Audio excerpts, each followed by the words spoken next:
more of a clash between Boyd and Acosta in terms of both of them approaching this murder investigation and seemingly coming at it from different angles, but I was very surprised to see that they were kind of working together on this. Which, in hindsight, does make some sense on Boyd's part, as he is seemingly using this murder investigation to buy himself some time to figure out what to really do with Ellis and Fatima. As we see at the very beginning of the episode, Boyd has elected to hottie Fatima's safety. And they certainly are against a ticking time clock, to say the least, as it seems like more and more residents in Fromville are starting to suspect Sarah of the deed. And I could understand why they might think that, considering she is a murderer that is living amongst them who has killed Turning again and hurting him. But it seems like we are headed for another twist, as by the time Ellis and Boyd make it back to the shack to inform Fatima of the plan, she has disappeared, leading us to Elgin. Up until this point, we have seen this kimono creature begin to influence Elgin more and more, as she continues to promise Elgin that she can get him and everybody else out of Fromville if he listens to her, which of course is eerily similar to the manipulation tactics that the voices used on Sarah in Season 1, which made her go as far as to attempt to kill a small child. And I, for one, was definitely getting a very ominous feeling from Elgin and all of his scenes in this episode, as every time he is on screen, there was some eerily music playing in the background, which was much darker and scarier than the usual music playing in his scenes, which was in place, and I wouldn't even be surprised if the kimono creature was the cause of the food becoming rotten just in order to nourish the child. And it looks like the kimono creature is even going one step further, as she has instructed Elgin to fill up a few different vials of his own blood, which will most likely be for Fatima and the baby to nourish them further. Which then leads to Elgin tracking Fatima down in the hidden shack in the woods and luring her down into the root cellar to nourish this child. I tend to think it's going to be a little bit more on the monster side. So it's going to be pretty interesting to see how this pregnancy and this birth plays out over the final 2 episodes. And I must say, Elgin certainly made a very quick heel turn in this episode. I'm not exactly sure what the kimono creature was telling Elgin in their conversations that they had off-screen that us as the audience weren't privy to, but whatever it was, it certainly was very effective, as even Elgin seems to think a perfect person to manipulate. We also got some very interesting scenes in this episode with Victor, Tabitha, and Sarah in their search to recommunicate with Jasper. Which, of course, we later find out that it wasn't Jasper talking with Christopher at all in the basement, but actually the boy in white. Which, if nothing else, I thought was a bit of a relief, personally, as I'm glad they didn't go full-on Chucky in From. Up until this point, the horror elements on the show have been pretty sophisticated, so I'm glad that we avoided the whole talking doll thing. It just would have felt a little bit out of place for me personally.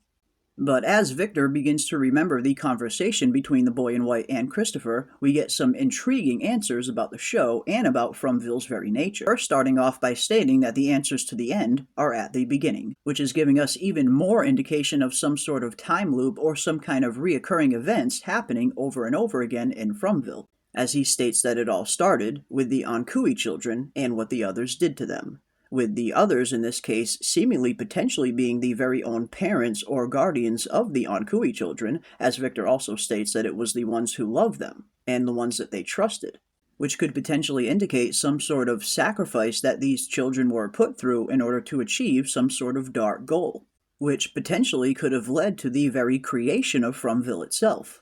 But it seems like during this, the children were holding on to a little bit of hope as their own, as apparently somebody who loved them told them a story that they held on to.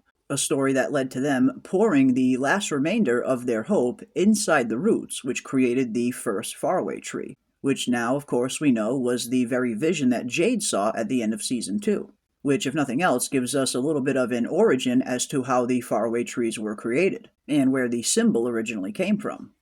Which now, of course, leads to a ton of even more questions. Just who exactly were these loved and trusted ones that did this to these Ankui children in the first place? Was it their own parents, or was it something else? And what exactly was their main goal in sacrificing these children in the first place?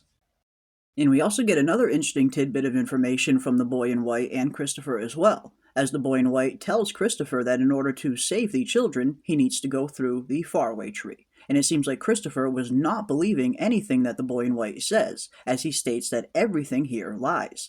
But could the boy in white be telling the truth here? Could it potentially be that saving these Ankui children successfully will ultimately break the cycle that has been reoccurring in Fromville for Lord knows how long? Could that ultimately be how they all eventually go home? And if that is the case, just who exactly from this time period needs to go through the faraway tree in order to save the children? Originally, I thought this goal was going to be meant for Tabitha, but we've already seen Tabitha go through said tree, and it didn't lead to the children being saved. Which makes me wonder, is there another potential character that needs to step through this tree in order to help save these children? Another character like Jade, perhaps? After all, when we look at these storylines of Christopher and Jade, they seem to mimic each other almost exactly. Could Jade himself be the real chosen one? Is he ultimately fated to go through this faraway tree and save these Ankui children? Or could it potentially mean that Tabitha needs to go through the tree yet again, only this time be led to a different destination? Maybe the boy in white guided Tabitha to the lighthouse and to the real world for a different reason. A reason to bring back Henry, for starters. And if that is the case, why exactly does the boy in white want the Kavanaugh family in Fromville? What role are they going to play in all of this? And speaking of the Kavanaugh family, we also got some more information on Miranda and Victor's original storylines as well, as Victor seemingly overheard this entire conversation and also heard Christopher refuse to go inside the tree, which led young Victor to go back to his mother and retell the story that he had just heard, which apparently led her to go to the tree herself to try and save the children. But maybe Miranda herself was never meant to go into the tree. Maybe it was always meant to be Christopher. And maybe Christopher wasn't this big bad that we were maybe led to believe up until this point. A lot of us have been wondering, did Christopher have some kind of hand in the 1978 massacre? But maybe it's potentially possible that Christopher was trying to stop all of this from happening, and maybe he wasn't as evil as we originally thought. As typical with From, we get a few answers that just lead to even bigger questions. Like, how exactly do the monsters play a part in all of this, and where did they originally come from? Were some of these monsters potentially the original parents of these Ankui children? And could their experiment or sacrifice that they were trying to do have backfired, resulting in them and their entire town being cursed and turned into these things? Or could there potentially be another origin for the monsters that has yet to be revealed, which will give us a more definitive answer as to how they fit into all of this?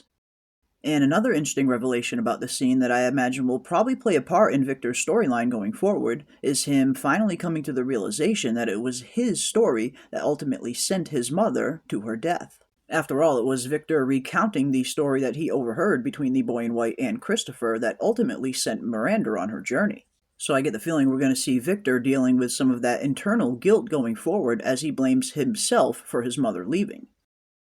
And speaking of getting answers, we got a pretty interesting scene of Julie in this episode as well, when she and Ethan finally go back and revisit the ruins. As we learn that it was indeed Julie who exactly Martin really is, as not only did he seemingly know some intimate details about Boyd when Boyd first arrived there, but he also knew who Julie was and recognized her. And seeing that Julie was revisiting a few different time periods while she was inside the ruins, giving us even more evidence of a potential time loop or history repeating itself over and over again. Which begs the question, just who exactly is Martin really? And could he potentially be an older version of a character that we have already met? And I suppose the marine tattoo on Martin's arm could potentially be a little bit of a giveaway here. If at some point we find out that Randall himself was a marine, could potentially we be looking at an older version of Randall that returns to the ruins at some point and ends up getting trapped here? Something about Randall just always gave off the militaristic vibe from the haircut and the very way that he carries himself. So I wouldn't be too surprised if we find out at some point he served in the past. But again, as we start to get more answers, new questions begin to arise. We also see one particular scene of Julie entering the caves that run beneath the town, and it seems like she is even hearing the Ankui children. But unfortunately, before she makes it to where the noise is coming from, Ethan, Kenny, and Acosta arrive and pull her out of the circumference of the ruins, waking her back up in the real world. The real origin of the Ankui children and what was really happening to them if she had only just made it a little bit further, as she was clearly visiting multiple different time periods inside the ruins. But if nothing else, it is getting very exciting now knowing that we are on the cusp of getting real definitive answers, like who dropped the rope, the origin of the faraway trees, and the potential origin of Fromville itself. So I'm really looking forward to seeing how these final two episodes play out, as they are titled Revelations Part 1 and Part 2, so I get the feeling we have even more. Okay, ding-dongs. If you don't subscribe to Jeremy Eyes and Fire, you're gonna spend the night in the box.